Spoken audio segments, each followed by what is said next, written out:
You can either trust me tonight or start packing your things. Claire said it while applying lipstick in the hallway mirror like she was discussing dinner reservations instead of dropping a grenade into our marriage. The gold hoop earring clicked against the marble counter as she tilted her head, studying herself from another angle. Then she smiled. Calm. Precise. Practiced. Jason and I are going clubbing, Ethan. If that makes you spiral, maybe you need to figure out why. I stood near the kitchen island holding a folder from work. 37 pages of freight audits and vendor disputes, suddenly feeling lighter than the sentence hanging in the air between us. 12 years of marriage, and somehow her voice carried less emotion discussing her ex-boyfriend than I used when ordering coffee. I watched her slide her phone into the tiny black purse she bought 3 weeks earlier after her promotion. Same week, she started locking the screen. Same week, she switched from wine nights with coworkers to rooftop lounges downtown. Same week, the credit card statements started showing bottle service charges that looked bigger than our first mortgage payment. Funny how patterns appear once somebody stops trying to hide them carefully. Claire adjusted the strap of her dress and glanced at me through the mirror again. Say something. I looked at the Rolex on her wrist. Jason gave her that watch years ago before she met me. She claimed she sold it after their breakup. Yet there it sat on her arm, catching warm kitchen light like a warning flare. My stomach tightened. I set the folder down beside my laptop and opened the banking app already running on the screen. Joint account balance, $48,233. Savings transfer pending, $7,500 moved earlier that afternoon into an account I didn't recognize. The transfer memo read, CR Consulting. Jason Reed owned a nightlife marketing company called Reed Creative Consulting, LLC. Same initials, same city registration, same timing. Claire saw my eyes drift toward the laptop. Her jaw tightened for half a second before the smile returned. There it was again. That flicker. Guilt always moves fast. Ethan, I'm tired of this energy every time Jason comes up. He's part of my social circle now. Adults handle these situations without acting territorial. Territorial. Strange word to use with a husband standing inside the house he paid 70% toward. I studied her face carefully. Botox softened the stress lines around her eyes, but pressure still leaked through the corners when silence stretched too long. People think betrayal starts with sex. They're wrong. Betrayal starts when somebody begins rewriting reality inside your own home. Small edits first. New passwords, new language, new rules. Then eventually they train you to apologize for noticing the changes. Claire grabbed her coat from the chair. Jason already reserved our section. I'll stay at Megan's afterward if you're going to sit here acting weird. Then she stepped closer and lowered her voice like she wanted the moment to sound intimate instead of cruel. You have one choice tonight, Ethan. Trust me completely, or admit this marriage already died a long time ago. She kissed my cheek softly. Same perfume, same lips, different woman. The front door shut behind her 3 seconds later. I stared at the empty hallway until my phone buzzed against the counter. Unknown number. One new message. Attached, a screenshot of Claire's location sharing notification from an hour earlier. Destination pinned in bright blue letters across downtown Chicago. Velvet room, VIP entry. Underneath it sat another message. Jason already booked the hotel suite upstairs. I stared at the screenshot for a full minute before my brain finally stopped arguing with my eyes. Velvet room sat 14 miles from our house. The hotel attached to it charged $800 a night for executive suites and private concierge access. Jason used to brag about that place years ago back when Claire still called him reckless but exciting. Funny phrase. Women always dress destruction in better language when attraction enters the room. I enlarged the screenshot again. Her location sharing icon carried a small battery symbol in the corner. 82% charged, meaning she planned to stay out for hours. People reveal intention through preparation. That lesson built my entire career. In logistics, every shipment leaves a trail before it moves. Marriage works the same way once emotion stops clouding the math. I opened our American Express account and started tracing the previous 60 days. Same pattern repeated across every statement. Rideshare charges near downtown hotels. Small restaurant transactions at places Claire claimed she hated. Parking garage receipts despite her office providing valet access. Then I found the bigger issue. 3 wire transfers routed through an account ending in 4431. Monthly increments. $2,000. For $1,000. 6,500. Clean numbers. Plan numbers. My jaw tightened. Claire never handled investments. She barely tolerated budgeting meetings during tax season. Yet somebody suddenly taught her how to move money quietly through consulting invoices. Jason again. I pulled up Reed Creative Consulting LLC on the Illinois Business Registry website. Registered 11 months earlier. Same month Claire began staying late at the office twice a week. Same month she started accusing me of emotional distance during arguments. Looking back, every accusation carried projection buried inside it. Cheaters always rehearse guilt by assigning it somewhere else first. I leaned back in my chair and rubbed my face slowly. 24 hours earlier, I still thought our marriage suffered from stress and ego. Promotion pressure. Midlife dissatisfaction. Too many dinners eaten beside glowing phone screens. Now the structure underneath everything looked different. Calculated. Coordinated. Strategic. Claire loved strategy. That trait attracted me to her 12 years ago. We met during a supply chain conference in Dallas. She wore a navy blazer, carried herself like somebody twice her age, and corrected a senior executive during a panel without raising her voice. Sharp women fascinated me back then. Still do. Claire used to attack problems directly. Somewhere along the line, she shifted from solving conflict to managing perception. That transformation happened gradually. First came social media curation, then private group chats with divorced friends who treated marriage like a temporary subscription plan. Then phrases started appearing in our conversations that sounded imported from therapy podcasts and cocktail bars. Emotional fulfillment, personal freedom, energy alignment. Every sentence floated farther from reality while our mortgage, retirement accounts, and tax obligations stayed painfully real. I clicked through our shared Dropbox folder and opened the property documents for the house. My name sat first on every major asset. House deed, brokerage account, truck title. Yet one file caught my attention immediately. A scanned post-nuptial amendment dated 8 months earlier. Claire asked me to sign it after her promotion because her company lawyer recommended financial modernization. I remembered signing it quickly before work. Huge mistake. My pulse accelerated as I opened the PDF. Halfway through page 4, one paragraph froze me cold. In the event of marital dissolution initiated by abandonment or emotional negligence, primary residence rights may transfer pending judicial review. Emotional negligence. There it was. The setup. The ultimatum tonight suddenly made perfect sense. She wanted me angry. She wanted me gone first. Another buzz hit my phone before I could finish reading the document. Same unknown number. Another message appeared beneath the hotel screenshot. Check your front porch camera archive from last Thursday at 11:42 p.m. Claire forgot your system records audio too. I opened the security app with the kind of focus surgeons probably used before cutting into somebody's chest. Our house ran on a 12-camera system tied into cloud storage and local backup drives inside my office closet. I installed everything myself 3 years earlier after a break-in 2 streets over. Claire laughed at the setup back then, called it my military phase. Funny how the same cameras she mocked suddenly carried more honesty than my marriage. I typed in the archive date and pulled footage from last Thursday at 11:42 p.m. Front porch view loaded first. Claire stood outside wearing gray sweatpants and my old college hoodie. Jason leaned against the railing holding a whiskey glass. Casual posture. Comfortable posture. The kind that comes from repetition. Audio. Kicked in a second later. He is getting suspicious, Claire said quietly while checking over her shoulder toward the front door. Jason smirked. Then push harder. Make him react first. My chest tightened. I replayed the sentence twice just to hear the wording again. Push harder. Like I was some negotiation target instead of a husband. Claire crossed her arms and leaned closer to him. I already started separating funds. He still thinks the marriage needs therapy. Jason laughed under his breath. Good.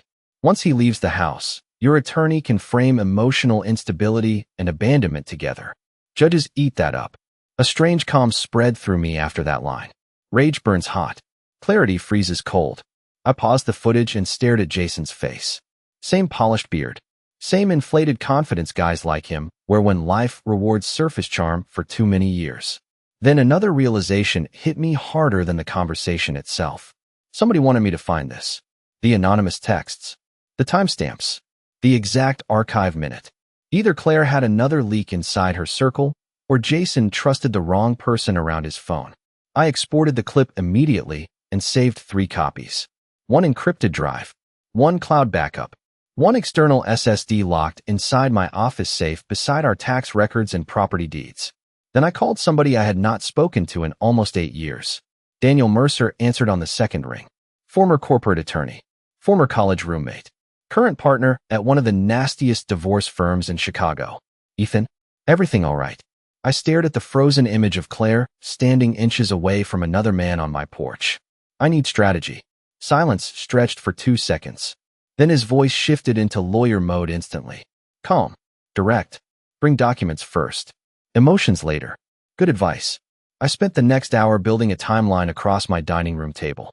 Bank transfers. Screenshots. Property agreements. Security footage logs. Claire's work schedule. Hotel charges. I highlighted every financial movement connected to Reed Creative Consulting. 7 transfers total. $28,000 moved during 9 months. Hidden money. Always tells the truth faster than words. Around midnight, another notification appeared from our brokerage account. Claire attempted to access our retirement portfolio remotely through 2-factor authentication. My phone blocked the request because the verification still routed through my device. I leaned back slowly. That timing mattered. She sat inside a VIP lounge with another man while trying to reach retirement funds behind my back. Marriage had already become an extraction plan in her mind. Then the final piece landed. An email notification from Claire's personal Gmail flashed across the top of my screen because years earlier, she synced her tablet to our home desktop. Subject line, updated draft before filing. Sender, Amanda Pierce Family Law Group. My pulse slowed instead of rising. People panic when betrayal surfaces. I started organizing evidence. I opened the email preview carefully. Attached beneath the message sat a PDF named Walker Petition Final Revision. And directly under it, one sentence from Claire herself. Once Ethan snaps, we move immediately. The clock on the microwave read 1:13 a.m. when Daniel finally called back through encrypted video chat. He wore reading glasses low on his nose and scanned the files I uploaded with the expression of a man inspecting structural cracks before a collapse. He stayed quiet for almost 3 minutes. Then he leaned closer toward the camera. Your wife already started pre-litigation positioning. I folded my arms across my chest. Explain. Daniel tapped the screen beside him. The language inside that amendment matters.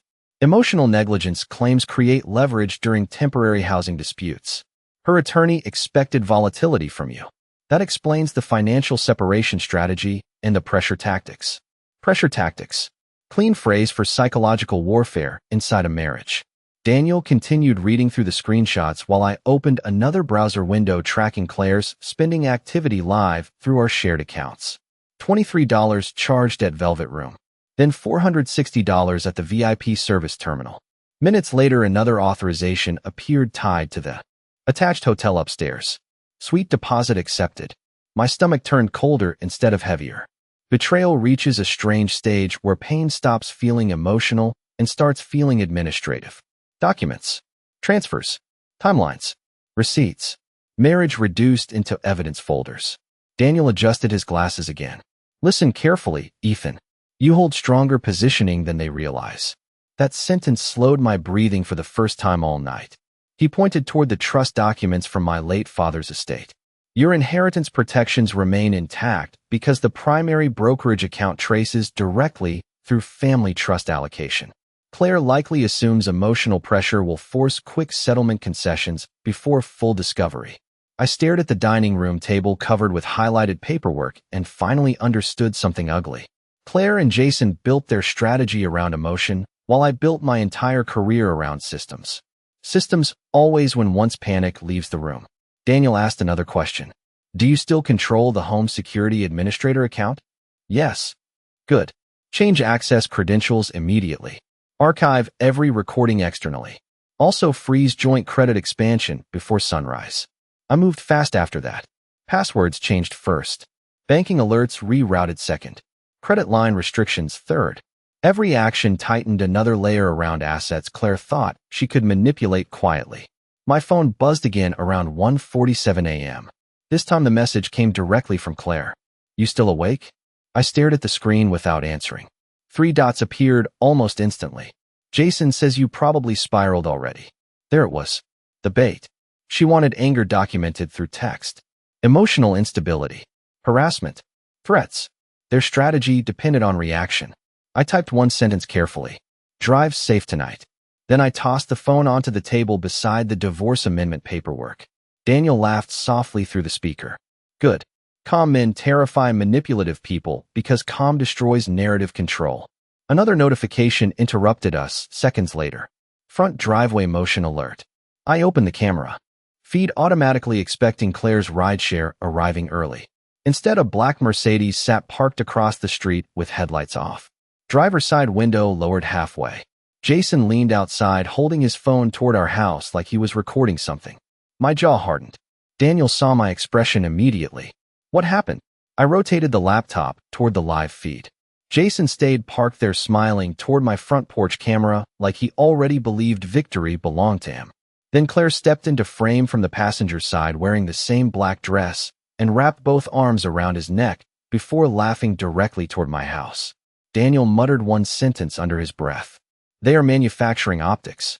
Jason lifted his phone higher after that, and Claire suddenly raised her voice loud enough for the porch microphone to capture every word clearly.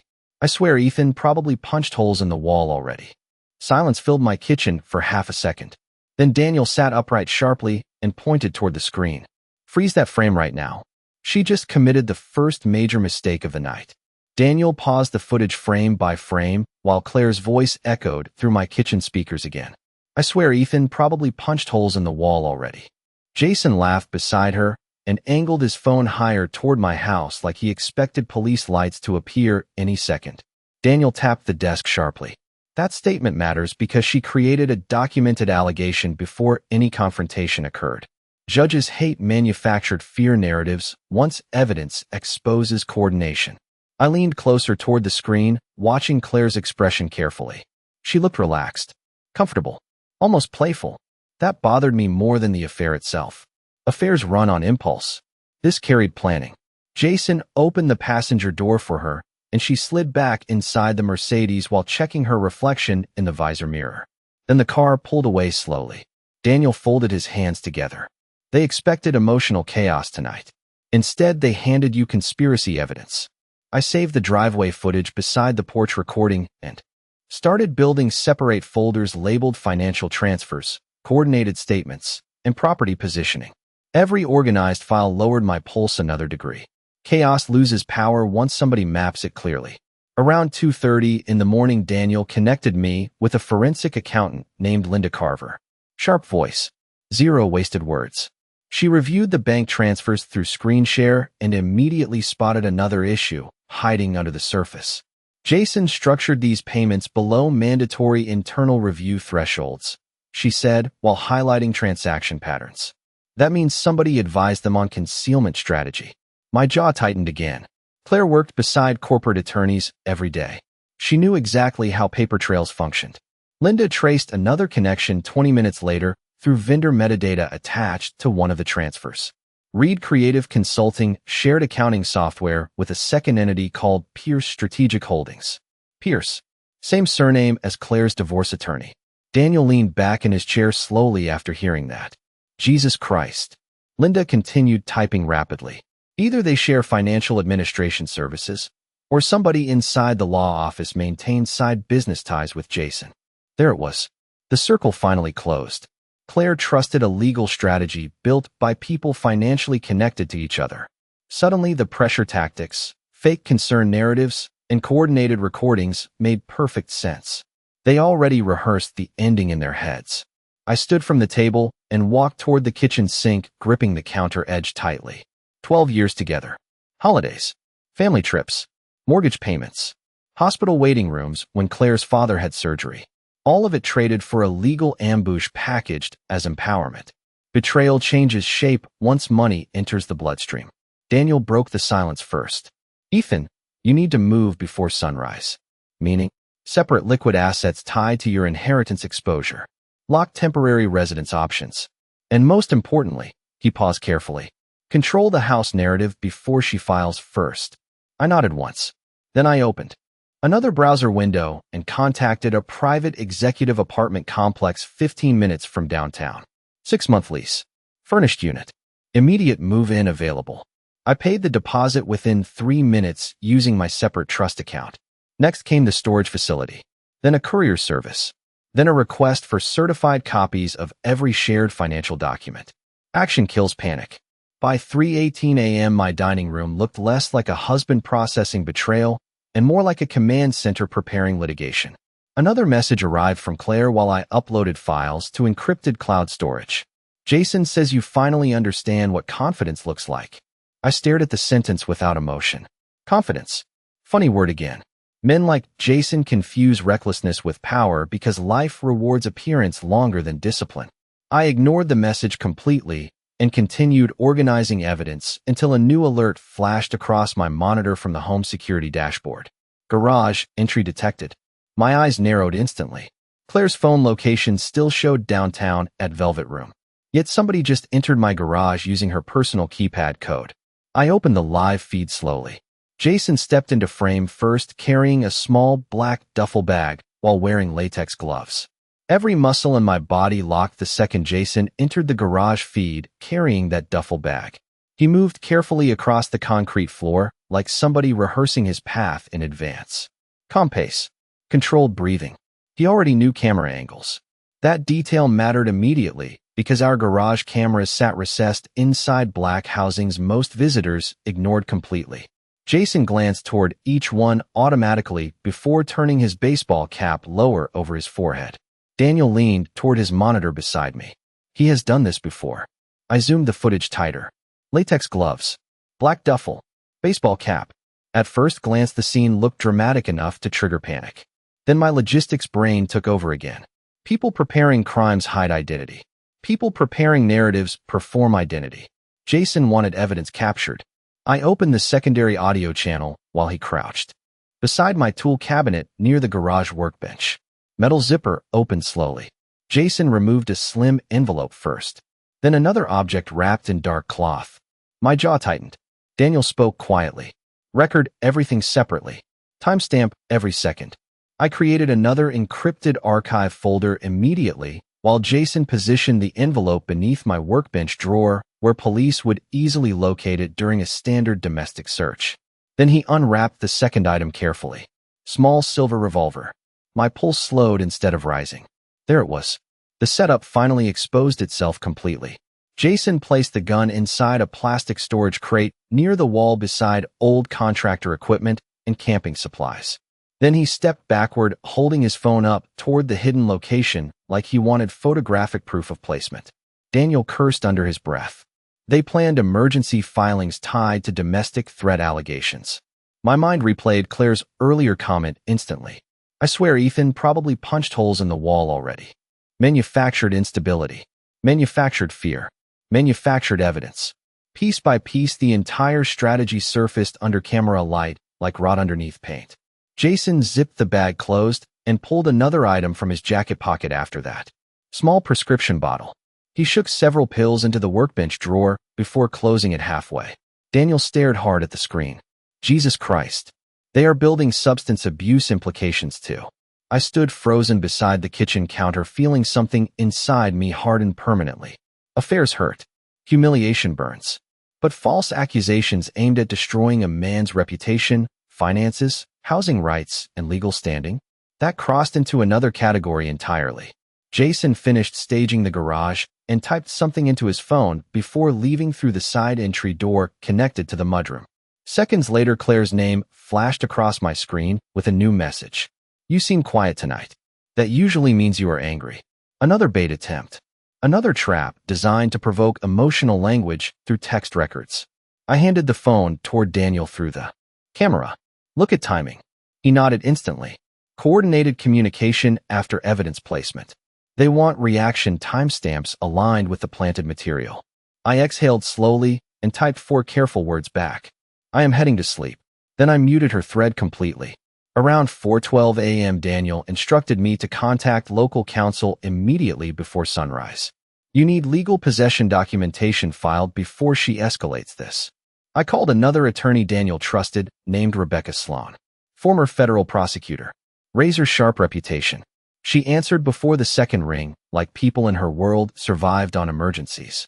20 minutes later, she reviewed the garage footage and leaned back silently in her office chair. "Mr. Walker," she said carefully, "your wife and Mr. Reed just handed you criminal conspiracy evidence if chain of custody holds." Those words changed the room entirely. Until then, I still viewed myself as a husband trying to survive betrayal. Suddenly, the power balance shifted. Rebecca continued calmly. "From this moment forward, every move you make needs witnesses, documentation, and controlled exposure. Because once they realize you stayed calm tonight," she paused while studying another frame from the footage, "they are going to panic." Right then, another alert hit my phone from the front gate camera. Claire's Mercedes had just pulled into the driveway 3 hours earlier than expected. Claire stepped through the front door at 4:21 a.m., carrying designer heels in one hand and her phone in the other, like she had just returned from an ordinary girls' night instead of a coordinated legal ambush. Her makeup still looked flawless. Hair still styled. That detail told me she checked mirrors before entering the house because image mattered to her more than exhaustion. She paused the second she saw the dining room table. Folders stacked neatly. Laptop open. Printed financial records aligned in clean rows beneath the kitchen light. Her eyes narrowed for half a second before the performance started again. "You stayed up all night?" she asked softly while setting her purse down beside the counter. I leaned back in my chair calmly. "Had work to finish." She studied my face carefully after that. Searching, measuring, waiting for cracks. Manipulative people always expect emotional debris after betrayal. Calm ruins their script because calm creates uncertainty. Claire moved closer toward the refrigerator and grabbed bottled water while pretending casual comfort. "Jason says you stopped responding earlier." There it was again. His name inserted deliberately into conversation like a pressure test. I watched her fingers instead of her eyes. Tiny tremor near the cap when she twisted it open. Stress leaking through muscle memory. Good. Panic had started growing beneath the surface. She took a sip and glanced toward the hallway leading to the garage. "You reorganizing things tonight?" My pulse stayed flat. Something like that. Another silence stretched between us. Long marriages teach people how to read temperature shifts inside rooms. Claire sensed one immediately. Her shoulders stiffened slightly as she scanned the documents on the table again. Then her eyes landed on the security monitor mounted near my office door. Small detail. Huge mistake. She looked away too quickly afterward. "You look tired, Ethan. Long night." She nodded slowly while removing jewelry beside the sink. The Rolex from Jason disappeared first into her purse instead of the jewelry tray upstairs. Another detail. Another instinctive concealment move. Then she tried steering the conversation again. "I think we need healthier boundaries moving forward." Boundaries. Funny word coming from a woman whose boyfriend just planted evidence inside my garage. I folded my hands together and kept my voice level. "I agree." That answer threw her completely. I watched confusion flicker across her expression before she recovered. "You do?" "Absolutely." She blinked twice. Manipulators prepare for resistance. Cooperation destabilizes them because they lose predictive control. Claire stepped closer after that and rested one hand lightly against the table edge. "Maybe we both need space for a while." There it was. The exit ramp. Temporary separation request. Voluntary departure narrative. Exactly what Daniel and Rebecca predicted hours earlier. I nodded. "Once. Already handled." Her eyebrows lifted slightly. "What does that mean?" I reached into the folder beside me and slid a printed lease agreement across the table. Furnished executive apartment. 6-month term. Immediate occupancy.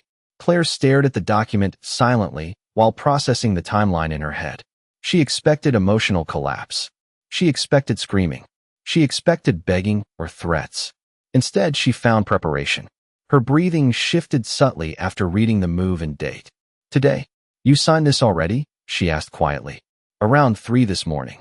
That answer landed hard. I saw it immediately in her posture.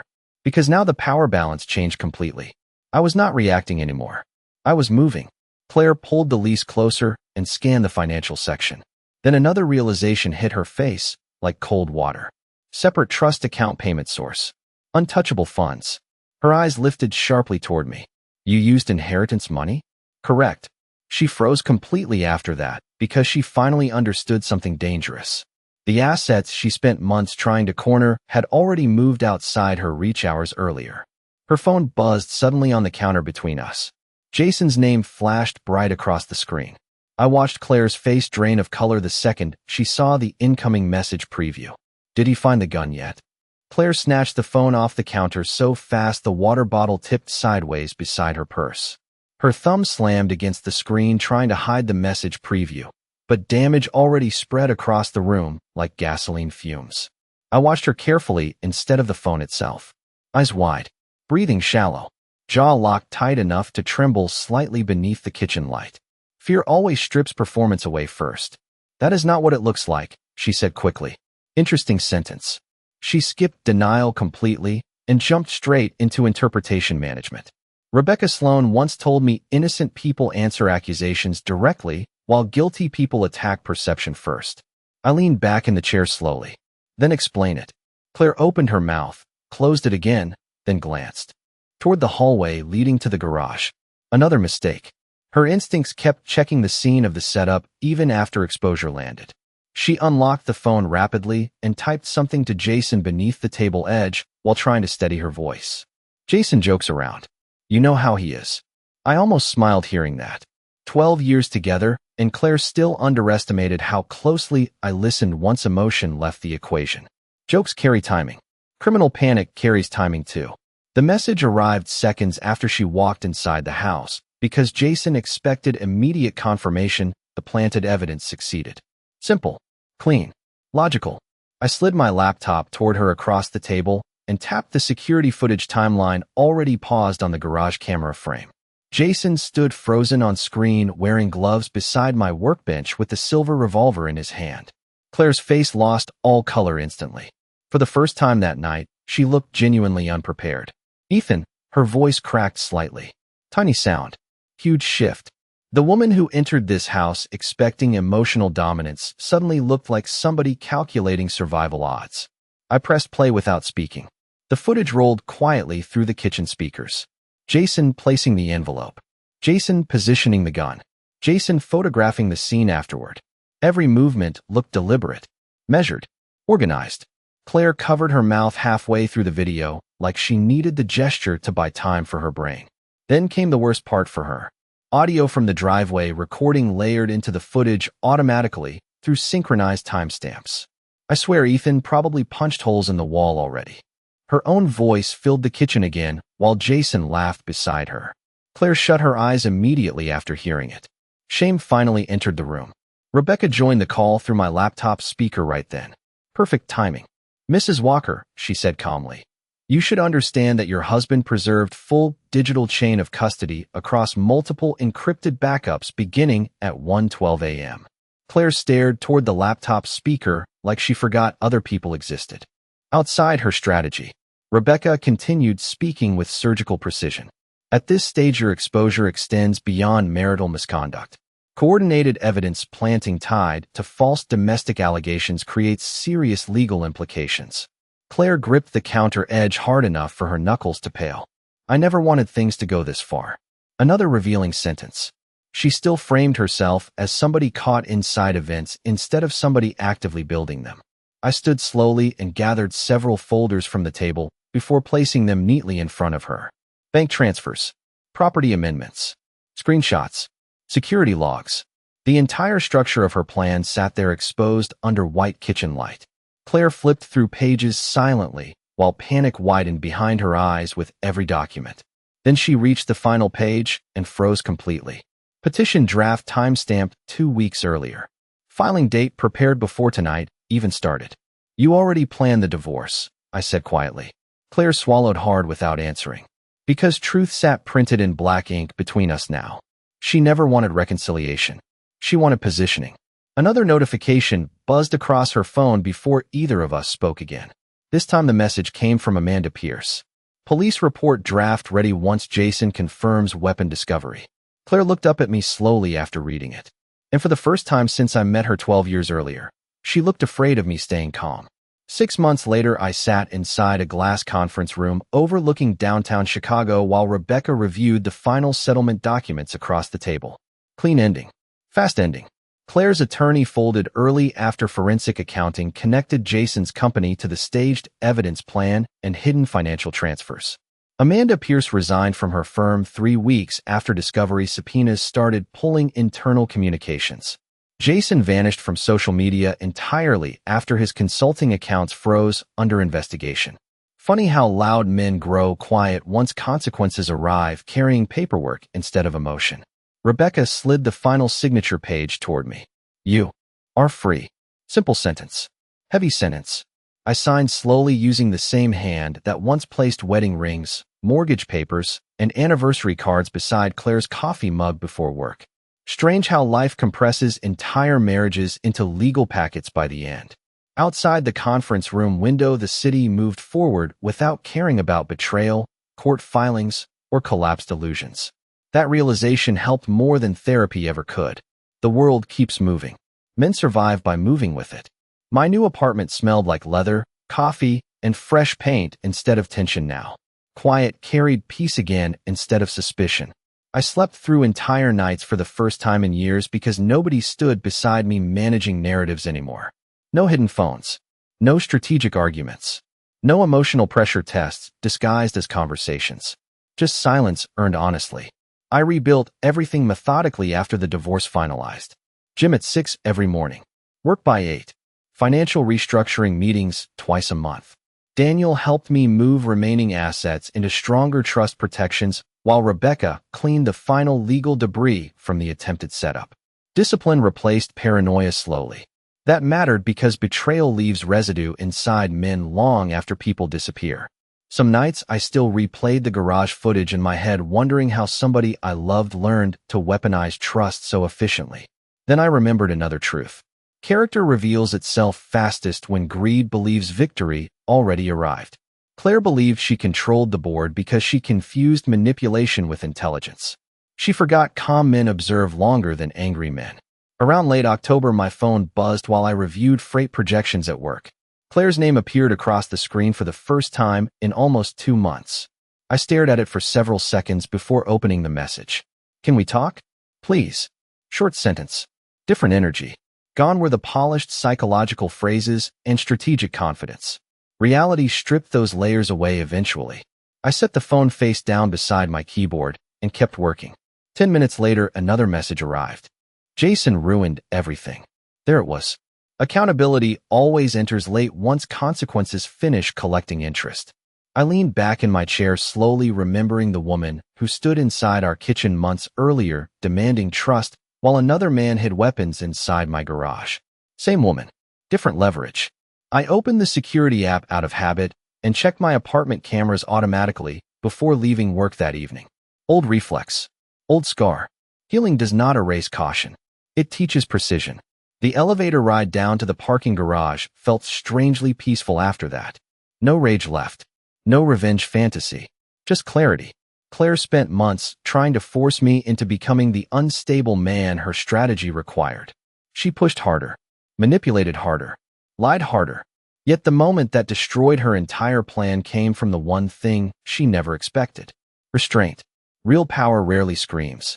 Real power documents. It waits. It watches. Then it steps aside while dishonest people collapse under the weight of their own performance. My phone buzzed one final time while I unlocked my truck. Another message from Claire. There is something else you still do not know about Jason. I stared at the screen for a long moment before the message bubble underneath appeared again. He recorded everything from the beginning.